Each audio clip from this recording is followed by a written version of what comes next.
Inspiring Evening with Retno Wulandari.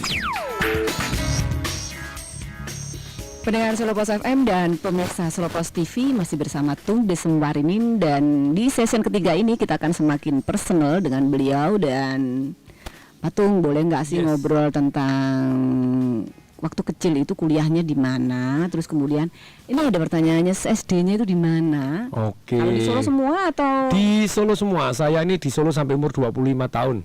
Jadi 25 tahun. lahir di Solo, ceprot di Solo, terus kemudian SD itu di Keprabon 1 dan 3 di Kanisius begitu ya. Kemudian SMP di Bintang Laut, jadi termasuk kategori lumba-lumba saya, binatang laut juga gitu ya. Terus kemudian SMA di SMA Negeri 3 di Solo. Kemudian kuliahnya pertama kali masuk di Fakultas Ekonomi UNS. Kemudian di tahun berikutnya double dengan Fakultas Hukum di UNS. Tapi selesainya hanya di Fakultas Hukum. Nggak lanjut lagi kuliah? Sekarang?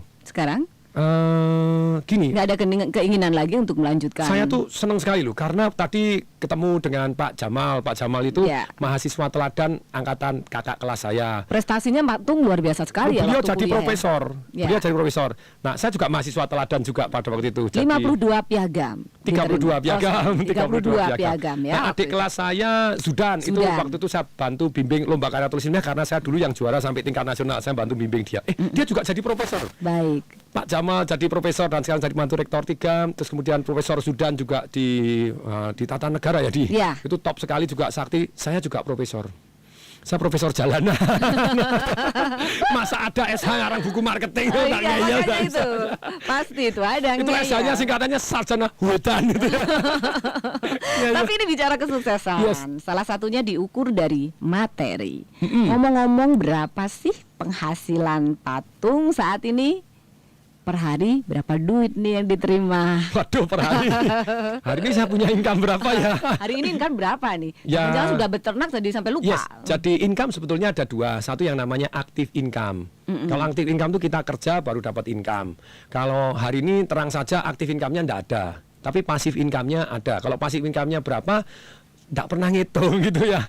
Jadi passive income itu adalah sebetulnya yang harus kita pedulikan di dalam kehidupan selain active income.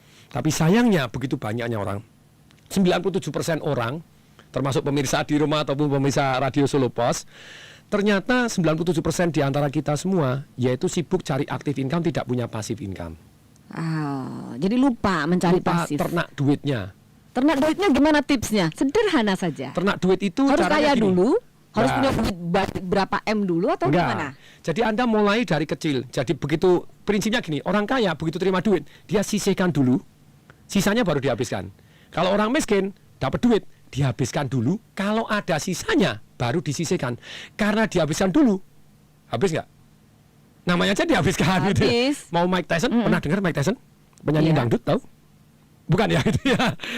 Petinju, bukan petinju. Orang yang bangkrut. Dia dapat duit banyak tapi dia sibuk menghabiskan. Kalau ada sisanya baru ditabung, nggak pernah bisa. Harusnya terima duit, sisakan dulu. Berapapun income kita, sisihkan, kemudian digulungkan. Digulungkan dengan cara? Disisihkan, digulungkan. Anda boleh masuk ke kamar kos misalnya gitu ya. Oke. Investasi maksudnya? Yes, jadi investasi boleh. Atau paling goblok di deposito ditambahin lagi. Itu goblok setengah mati tapi lebih bagus daripada tidak punya ternak sama sekali. Jadi setelah Anda ternakkan tadi, mendadak hasilnya sungguh sangat luar biasa. Saya tahu ini tahun 97. Tahun 97 saya praktek mulai ternak duit dan mulai menyisihkan sederhana sekali. Sebetulnya di tahun 2002 begitu, 12 tahun yang lalu saya sudah merdeka gitu secara keuangan. Wah, kaya banget. Enggak gitu ya. Berapa? Saya cuma punya tabungan 300 juta saat itu. Pada saat itu 300 juta, bunga saya dapat 12% net. Akibatnya 1 bulan saya punya penghasilan 3 juta. Cukup untuk membiayai gaya hidup saya pada waktu itu cuma 2 juta. Karena anak belum sekolah, belum begini. Nah sebetulnya saat itu saya sudah merdeka. Nah ini banyak orang yang salah. Pak, kaya dulu baru merdeka. Enggak, merdeka dulu baru kaya. Maksudnya apa? Dengan Anda merdeka, Anda bisa mikir. Tadi saya baru aja ke Museum Sangiran. Keren, Museum Manusia Purba. Saya sarankan Anda boleh datang di sana karena tempat pariwisata yang sekarang layak dikunjungi gitu ya. Nah sana saya pelajarin, oh ternyata betul. Waktu itu saya kombinasi dengan National Geographic, ada berita begini. Manusia itu ternyata diciptakan 2 juta tahun yang lalu.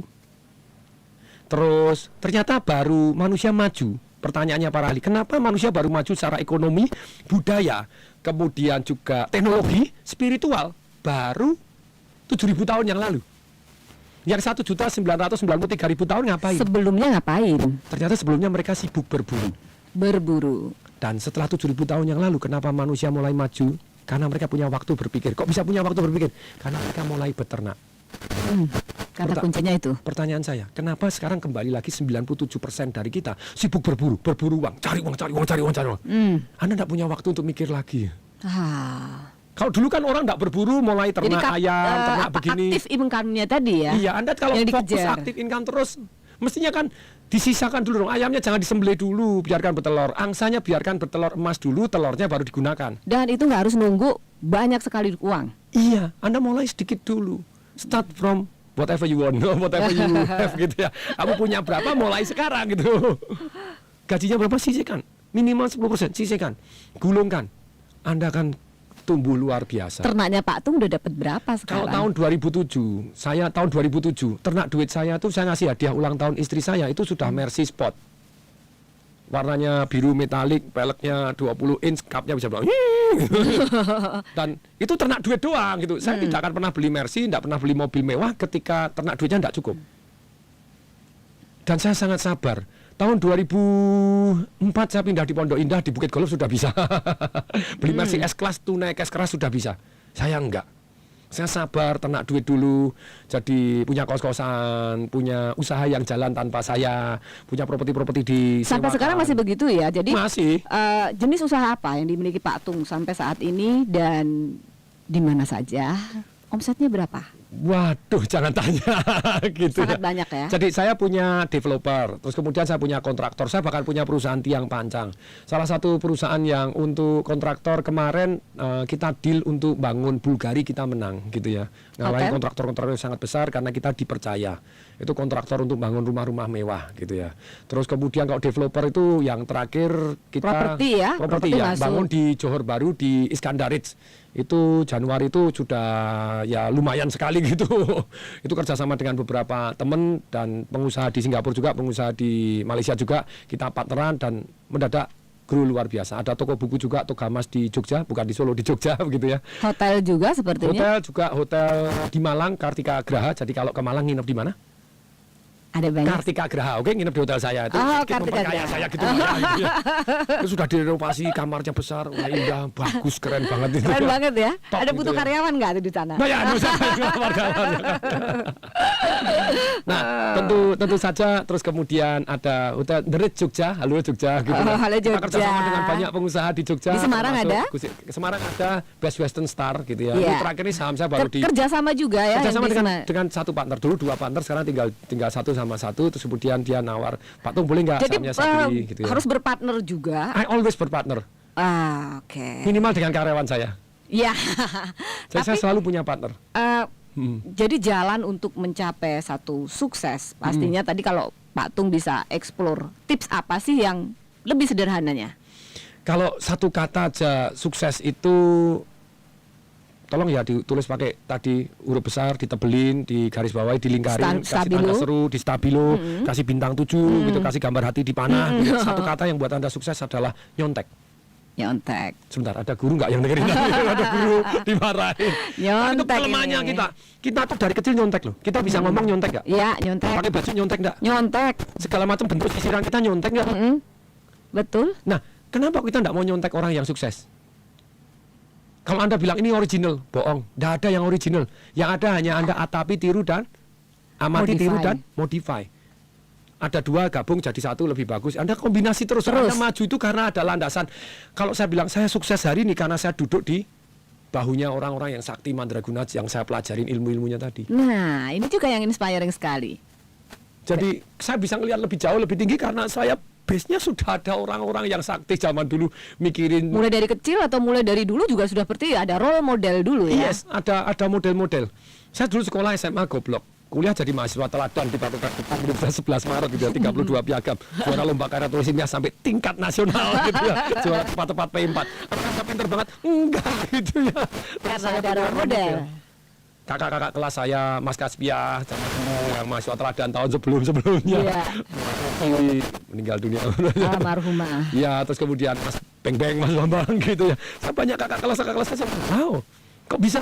Amati, Tiru, modifikasi, modifikasinya even better. even better. Lebih baik kakak-kakak kelas saya tidak ada yang sampai tingkat nasional, saya tingkat nasional gitu ya, karena belajar dari mereka. Belajar dulu dari mereka. Iya, belajar dari juara-juara yang tahun lalu. Yang sudah ada. Demikian juga orang sukses. Makanya resep sukses, kalau tidak mau nyampe kerjasama, lupa doain. Malah enak. Kolaborasi, bahasanya kolaborasi. Ya, kerjasama dengan yang terbukti sukses itu lebih gampang. Jadi cara yang paling enak, cara paling cepat milih orang tua yang benar, nah itu. Oh iya. Banyak sukses kan kita Cara langsung. cepatnya benar tuh, nyari orang tua yang benar, terus Kalau tidak bisa ya cari pasangan hidup yang orang tuanya rajin. terus Kalau tidak bisa ya cari partner yang rajin. partnernya rajin, Kalau tidak bisa ya cari karyawan yang rajin. anak buah atau karyawan yang Yes, rajin. Anda tidak bisa kaya sendiri. Setiap orang kaya selalu mempekerjakan orang lain. Nah, ingat nih, setiap orang kaya selalu mempekerjakan orang lain. Bahkan Anda tidak perlu tahu. Contoh, saya waktu mahasiswa teladan, saya kerja di BCA. Pada waktu BCA yang punya Om Lim. Om Lim SD aja gak lulus, bahasa Indonesia tidak bisa punya BCA. Karena salah satunya mempekerjakan Tung di Sewaringin dan mengerjakan orang-orang yang hebat. Yang hebat itu yang Pekerja. dikerjakan di sana ya. Patung, kalau Yes. rumah nih, Ya. berapa punya rumah? Sekarang properti lumayan lah, 42. 42. Ada Di Solo apartemen punya. ada, di Solo ada, di Jogja ada, Di terus Jogja kemudian ada. Surabaya banyak, di Bali ada, terus kemudian Jakarta gitu, Semarang dan Itu seterusnya. muter terus? Di Medan ada, ya. Selalu diputerin atau cuma Enggak, saya sewakan. Tadi ternak duit Tetap sewa-sewakan. diternak lagi ya? Iya. Ada 4 hotel, lumayan lah. ada gitu. 4 hotel, Yes. ada properti yang luar biasa. Mallnya buka nih, 31 Mei, The Ritz Jogja. Datang ya. Di Jalan Tetap Jogja marketing Magelang. ya, gitu ya. Jalan Jogja Magelang ada The, Iya. The The Ritz, Ritz ya. itu Jogja City Mall. Wah.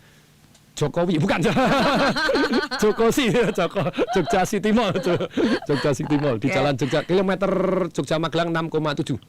Ya, Jadi, kerjasama dengan banyak orang di Jogja di Jogja. ya. Seru, kerjasama gitu seru. Sampai pada titik ini, sampai pada yang hari ini terjadi, Ya. peran ibu. Jadi saya sangat semangat untuk terus berkarya, salah satunya karena ibu saya gitu ya. Saya kepingin sekali berbakti sama papa saya. Belum cukup berbakti, papa saya sudah meninggal dunia. Jadi istri saya sampai tahu bahwa kenapa sih saya semangat terus begini, karena saya kepingin membahagiakan ibu saya. Masih ada sekarang di Solo? Masih ada, makanya saya sering-sering ke Solo. Ada yang ingin disampaikan kepada ibu di rumah? Jadi terima kasih atas cintanya mama, sedemikian sehingga membuat saya menjadi hari ini. Luar biasa sekali. Dan ada closing statement yang nanti untuk pendengar Solo Pos FM dan Closing pemirsa statement itu satu atau banyak gitu ya. Solo Pos TV. Oke. Silakan. Jadi closing statement saya gini, 1000 perbuatan baik kalah dengan 1 perbuatan berbakti sama orang tua. Jadi kemajuan saya hari ini sampai buku ini saya dedikasikan kepada siapa, orang tua saya, yang dimana pada waktu itu saya tidak bisa membantu dia. Sekarang pemikirannya walaupun terlambat, tapi saya tetap akhirnya bisa memarketingkan dengan cara yang jauh lebih baik dan masuk akal. Jadi saran saya, lakukan yang terbaik untuk orang-orang yang Anda cintai. Aduh, sore yang luar biasa sekali. Patung, terima kasih sudah berkenan hadir di studio Solo Pos FM dan juga tentu saja sudah di tengah-tengah jadwal yang demikian padat. Dan pendengar Solo Pos FM, pemirsa Solo Pos TV, sampai di sini dulu perbincangan kita 1 jam bersama Tung Desem Waringin. Sampai bertemu kembali. Saya Retno Wulandari pamit mundur. Bye-bye.